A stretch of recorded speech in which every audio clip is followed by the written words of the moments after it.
Welcome or welcome back to Behind the Purple Door. My name is Izzy and I will be your host for today. The second part of the video, the special topic, will be the analysis of what have I been actually wearing the last 14 days and what conclusions can I draw from that and how will I improve the planning of my wardrobe, of my makes for the future based on the data I actually have. So I'm really excited to share that with you because there were learnings in there.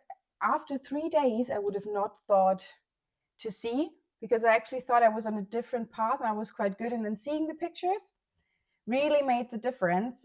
So we will talk about that later. Now, before we go into analysis mode, relax. We're going to start with the cozy part, grab a cup of something, and let's dive right in. We will start with what I'm wearing. I'm wearing a vintage pattern. I will have a picture for you here with the names. It's called the Scallop lace blouse, I want to say. I've knit that in wollmeise lace. I think the color is called serpent. I've knit the body on the machine, so it's basically stockinette stitched with a few yarn over holes in it. And I knit the lace by hand. And I think it took me like a day to knit the body and then 3 months to actually knit the lace, because you knit the lace individually and then you attach it to the sleeves and to the front.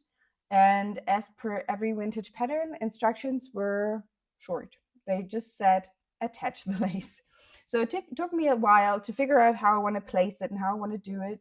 But this was the first garment I've made in a long time that I actually love wearing. I've been wearing that to death. So basically 3 or 4 days a week last year. It's the color, it's the fit, it's just everything. I really love this pattern. And I have to say, it's not pilling as much. I usually knit with wollmeise blend. I think now discontinued brand from them. And that tends to pill quite a lot because it's really smooth and soft yarn. And not saying that this isn't smooth and soft, but it's just merino, so no cashmere or silk or whatever in there. And it's not pilling. I don't think I've de-pilled it. And as I've said, I've been wearing it a lot. So I really love that one. Moving on to my finished object. I've teased on that in the last episode. This is the first sweater by the Creia Bea. I knit that in said wollmeise blend together with frill mohair. These are the two colors. This is, I want to say, London Fog, and this is the Dalmatine colorway. And as I said in the last episode, it just doesn't really feel me. I will insert a video somewhere next to me wearing it. And I don't really know what it is. It's not the pattern. The pattern is written beautifully. I do really love the pattern. It has this ribbing detail on the side, the fold over color. It's not the pattern, and it's not the yarn combination. I also love that one. I think it's the bulky yarn. I think for me, I gravitate towards fingering 2 sport weights, or something around the 26, 24 is kind of the biggest gauge I've realized I love wearing. So this sweater will move to my best friend. She was happy about it. She loves the thicker and warm sweaters. Maybe that is also a part. I usually am warm because I'm wearing silk directly on my body and then the wool on top, and I would go crazy in that. So yeah, sad, but at least I managed to finish it, which I'm really proud of, because usually when I realize I'm not gonna wear that sweater, I don't know about you, but then I'm kind of in the funk and I do not want to wear it and they end up in the naughty corner. But with this one, I really tried to stay on track. All right, moving on to what I'm currently working on. And it's my only project on their needles right now. What happened to me? I used to be one with 10 different projects at the same time. Now I'm a monogamous, I'm knitting one thing at the same time. This is the Rocco raglan by Sari Nordlund. I will insert a picture of her wearing it from the instructions up here. I'm knitting that in a cotton silk blend from woolly yarn. It's the same mixture as I did the La Louvi neck top, which I showed you last week. I want to say it's 55% silk and 45% cotton. And it's this amazing forest green. I love this color. I tried knitting it on the machine, but I had some problems, so I ripped that back completely. And now I'm knitting this beautiful garment. Now that the first sweater is finished, I really want to get going with that because I really want to wear it.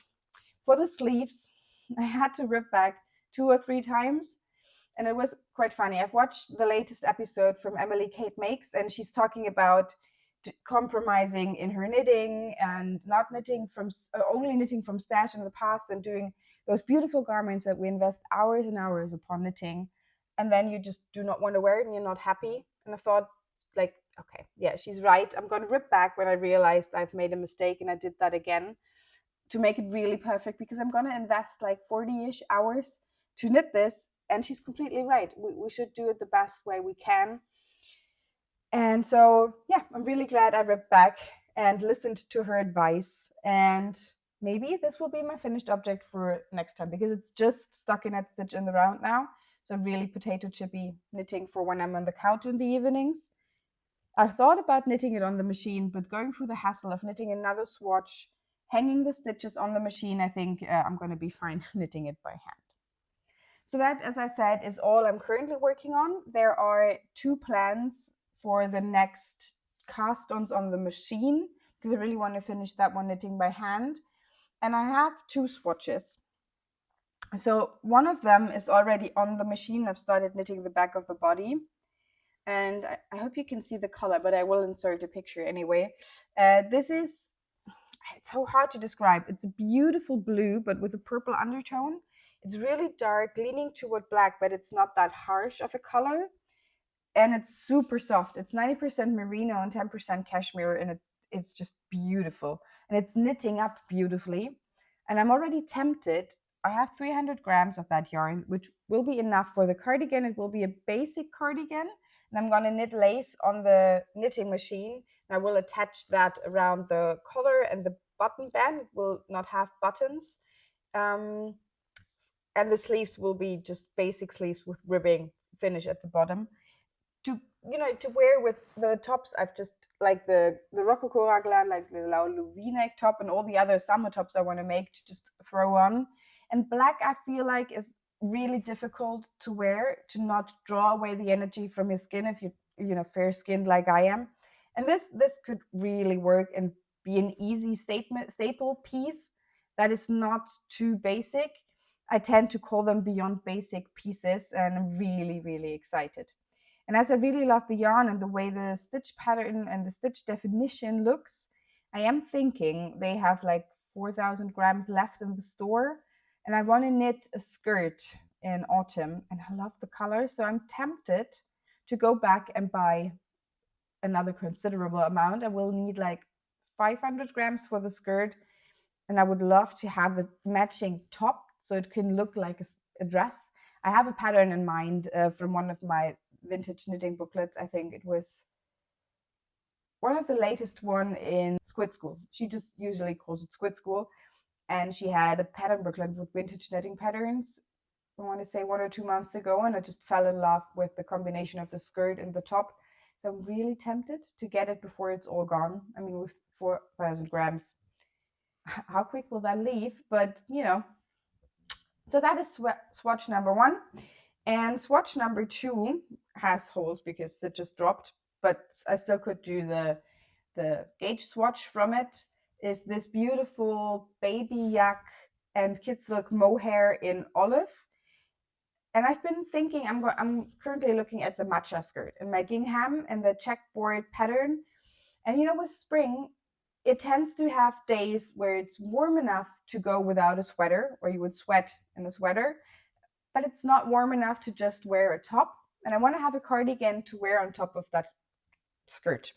So the skirt will be the centerpiece. So it needs to be a cardigan that is not too much, not too loud. So I don't want to knit a pattern into it. But what I've been thinking is knitting straight sleeves and then doing some shearing on the cuffs to make it tight there. But other than that, it's straight and a little bit volume. And there will be frills on the front part. So I have a drawing in Procreate already. I'm thinking about it. And now the swatch, and I think I will just try and see where it leads me. I will knit everything on the machine and then just seam it together and shear the cuffs. So I will show you more details about that in the next episode, hopefully. Yeah. I don't know if I said it's a baby yak merino. I will put the details down below. I want to say it's 55% baby yak and 45% kid silk mohair. from Wollehalle in the olive color, and they do still have yarn in that color left if you're interested. It's really beautiful. And with mohair, I often feel like it's too much mohair. That's the same feeling I have with that. Here, it's not too much. It's actually a really nice blend, and it's already blended together. These are 2 strands knitted together. And I want to say it's a 28 or 27 stitch gauge on the machine. I've also tried knitting it by hand, and it's a really nice yarn. It holds double to knit those vintage knitting patterns. So if you're interested, please go check that out. Not sponsored, by the way, unfortunately. So that is the plan section. And then, as we had in the last episode, I don't want to buy any yarn. So I want to dwell on that a bit because I've been really thinking about it. And then, as I already mentioned, I saw that video from Emily Kate Makes that really got me thinking, where she's going on about knitting compromise piecing the last year or two because she had this pressure from outside to knit from stash because you cannot hoard stash or yarn. And I've been thinking the same way, going about like, I need to knit this amount of yarn before I can buy new yarn. And I've been just not happy with my knitting. It felt like pressure, and I'm like, it's a hobby. It's supposed to make me happy. And who's going to be hurt if I'm hoarding yarn? And yes, I'm hoarding yarn. There is a lot of yarn. And there will come a time when I feel like this is the yarn for this project that I need, and I have a picture in my head, and this is how I usually run. And at the moment, nothing really tempted me. Like the blue yarn, I'm so excited to knit with that yarn. That is one part of my current acquisitions. So I thought it's, you do you. And I understand that for me, sometimes it's always also a mental load problem, knowing I have all this yarn and I need to knit it. But I'm trying to go easy on myself. This is a hobby. It's supposed to make me happy. So what will make me happy? And it's part of the analysis that we will have in a moment, are bold colors. And I do not have that many bold colors that are suitable for summer. So I did what anyone reasonable would do, and I went yarn shopping. And I love buying coned yarns at Woolly Yarn. The prices are reasonable, the colors are amazing, and the quality, chef's kiss. So what did I get except for the merino yarn I already showed you? I have 200% cotton yarns. They run around 400 meters, so I can either knit them on the machine or by hand. It's this frog green, and I want to make something lacy and flowy with it. So I'm excited to see. It's not really soft, but I think it will get softer with wash. And I have the same in red. I really hope they turn out softer. If not, I think of a different purpose and get a different cotton yarn. But I really am looking forward to these two. And then this cotton silk, it's this, I have to pick that up in a second. That is the same blend as the forest green and the ochre toned color. It's the cotton silk that they have, and I love this color. Blue is not part of my color based on the color analysis, but I've been picturing this sweater in my head for the last weeks, and I'm like, it's not your color, don't do it. But where's the fun in that? I want to wear blue sweaters, so I'm going to wear a blue sweater. Who says I can't? No one. So this will be a t-shirt. I have 400 grams, so maybe it will be 2 t-shirts. We will see. Or a tiny little scarf, with a poet scarf, or with all it's a Sophie scarf everyone is knitting, but I've seen the poet scarf from Sari Nordlund also picking up traffic on Instagram. I love them. I love the idea. I just don't think I'm a scarf person, but maybe I want to try. So yeah, that is this color. And then let's pick up the last one. As always, the description of what's in the yarn will be in the doobly-doo down below, but this is a baby alpaca silk cashmere blend in this really nice cream color, and I need a basic top for spring that is warm, but not too warm to wear with the matcha skirt. And I'm also thinking of something lacy. I also have a pattern in mind, but I will share that with you in the next episode in the details. So that is basically it. That's what I'm knitting. I really would love to know, what are you knitting? What are you making? Still in the winter funk, or did you see the first rays of sunshine out there? Like, we are having like 17 degrees out there. We had snow last week and now 17 degrees, but I'm here for it. I'm really here for spring. So are you knitting spring patterns? Are you already planning your wardrobe? Or are you still hanging on to winter, depending on where you live? So that was the knitting podcast. I will tell you more about what I'm knitting and my plans in the next episode for spring and summer. Now we're moving into the analysis part. And here I will definitely need the help of my trusty iPad because there's quite a bit of things I've learned. There will be pictures here on the sides describing what I mean when I say I need bold colors or that doesn't suit me. So the biggest part of what I realized is I'm mostly wearing trousers. Not because I love wearing trousers, but because they are practical. I'm a mom of two. I'm running around a lot with my little toddler. So, wearing a skirt is not necessarily the best choice. And it's not the skirt, it's maybe even the tights below. And wearing trousers is not really an issue as long as it's the right trousers. So you will see two pictures comparing. The one on the top is basically my least favorite outfit of the week, or the weeks. The twill pants, they seem practical, with twill, they're really robust. You can wear them a lot. You can go hard on them and they will not break. As with more softer fabric yarns that are not woven that tightly, they tend to snag more easily. And on top, I'm wearing my cumulus blouse. And I love the color combination of both of them, but they just do not feel me. It's a really boxy fit on top. There's no defined waist, and that's what I love about my figure. I have kind of narrow shoulders, but I have a defined waist before we go out and wider-ish hips. And I love the fit and flare style. So this just did not tick any of my boxes, and I really did not feel confident. The next day, I was wearing the vintage pattern in this bold red color on top and the black pants. And that is a completely different feeling. It's, the same thing. It's a sweater and a pair of pants or trousers on the bottom. But the material for the trousers, the color, the fit just made them feel more sophisticated, more put together, even though I'm running daily errands. I love the color on top. I think the bold colors on top, they really make me shine and they give me that confidence of like, I'm here and I own the space that I'm in. And that is what I want to have.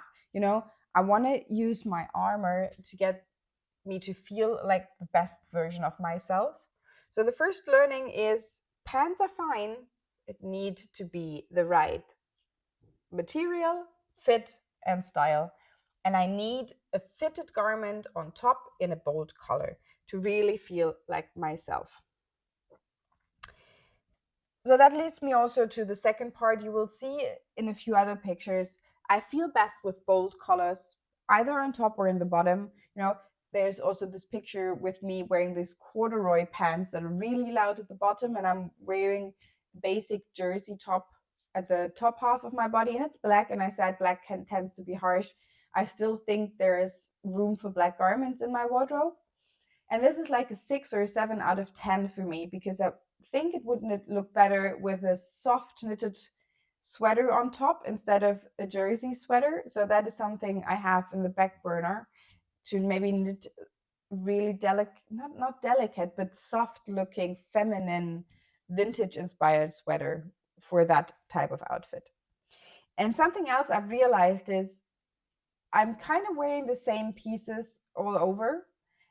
I'm repeating them, but what really makes the difference is wearing accessories. I have 2 brooches, one I'm wearing in this sweater or in this outfit, and one I'm wearing in this one, and they kind of make the outfit special.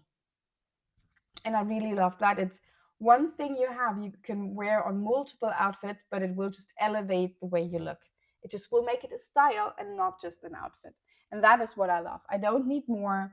I need to make more conscious decisions on how I want to style. As you see in all the pictures, I'm not really wearing earrings or necklaces at the moment, because with my 1-year-old, he would be ripping them out. But that is something I have in my mind for the end of the year, to go into more focus on jewelry and stuff, but that is just not for now. Now we're going to talk about brooches. That is something I want to go into more details or look more into. Belts, difficult for me. I'm not really a belt person, but I will see if maybe that is also something to look into, because I have a lot of beautiful dresses in my wardrobe that are just too white now that I'm no longer pregnant or in between pregnancies, and I've had a lot of hormone switches, and I have to take them all in, and it's not reasonable for me to think that I'll be able to take in 10 dresses. So maybe belts will also have a, it's not a comeback, it will be an entry in my wardrobe, if anything. And funny enough about these outfits and these pictures, most of these things I've realized in day 3. By day 3, when I did the first short for this topic, I already realized modern day clothing is just not me. It's all really boxy and casual, and that looks amazing on other people, but I just do not feel myself. I want to feel put together in a classical way that for me leans 40s and 50s with a defined waist, just really feminine. You know, I'm not talking about the values, I'm just talking about the fashion here. So, as you see in these 3 pictures, I've started wearing dresses and skirts just by taking these 3 pictures of me for the first days, realizing, I want to go back to not who I used to be, but what I used to be wearing before I was pregnant or in the first year of having a child. And I really love wearing skirts and dresses, and I just feel better in them. I can't really explain it, but I also think you can see it in my face. I've just been like smiling and more radiant, at least for how I feel, and that's what counts. You know, it doesn't really matter how other people. It doesn't matter how other people perceive you. Don't get me wrong. Um, Otherwise, I wouldn't be wearing armor or the garments I do. It's also because I want people to see me a certain way. But the most important thing is for me to feel confident and comfortable. And there are outfits in there where I have people tell me, "Are you sure?" And that is fair. That's totally fair. That's their opinion. But as long as I feel confident, it doesn't matter if I look the slimmest or whatever. I just need to look the best version of myself. That is kind of the goal. And that is something I've also realized. I don't need 10 out of 10 outfits constantly. In this step, what I need is 7 or 8 out of 10 outfits all the time, every day, without thinking too much. So, putting it together, what did this challenge bring me, and why would I encourage you to try and do the same? It will give you clarity. You will see what are you actually gravitating towards, taking the pictures. At least for me, they kind of pushed me to wear different things daily, to get more creative, because I didn't want to wear black pants and a sweater daily and show you 10 pictures of me wearing basically the same thing. Do not be hard on yourself. You know, don't restrict yourself in your hobbies just because someone else tells you to. If having a big yarn stash is mentally not easy for you, then please do not, go ahead and get more yarn. But if that's not the case for you and you have the place and you have the financial resources, who cares if you buy another skein of yarn? No one. So, or no one should care, if we're all being honest. So don't be too hard on yourself. Push yourself and wearing more of the things when you take the pictures, and really, take it with a grain of salt. It's just clothes at the end of the day. So if there's an outfit or a day in there that is not perfect, just go with it. That is at least my take from this. And what have I learned from it? Or what will I take away from this? In the next video, we will go into planning my summer wardrobe. As we've already seen, I've got new yarn. I've got bold colors I want to knit. I will plan around them. I will still have a color palette. There's still 1 or 2 garments from the spring capsule I have to finish. I still want to restrict myself and not go overboard and knit 12 things at the same time, to not get overwhelmed and to have the satisfaction of finishing things. But there will be more skirts in there. There will be no for the pants I'm making. I've ordered a blue skirt for the bottom part to wear with the bold colors. And it will still be knitting focused, I want to say, but there will also be some sewing projects in there. So if you've ever felt stuck, between discipline, creativity, and just wanting to live your hobby. I hope this helped you to maybe shed some of the pressure and find yourself in that process. I really hope you try taking the pictures because I love the process, even though I didn't think about it. Please tell me in the comments down below. Did you try? What did you learn? And would you love to see me try to do that again for the summer wardrobe, and we will go on this learning journey together? Because I know I will definitely redo the 14-day challenge, and I might also participate in Me Made May this year, because I think it's also helped me confident wise to just take these pictures and not be in my head about it all the time. So please, if you like the content, I would love to see you back for the next video in 2 weeks when we plan my summer wardrobe. I'm really excited, and I hope you are too. Like and subscribe, come back for more, and I will see you then. Bye.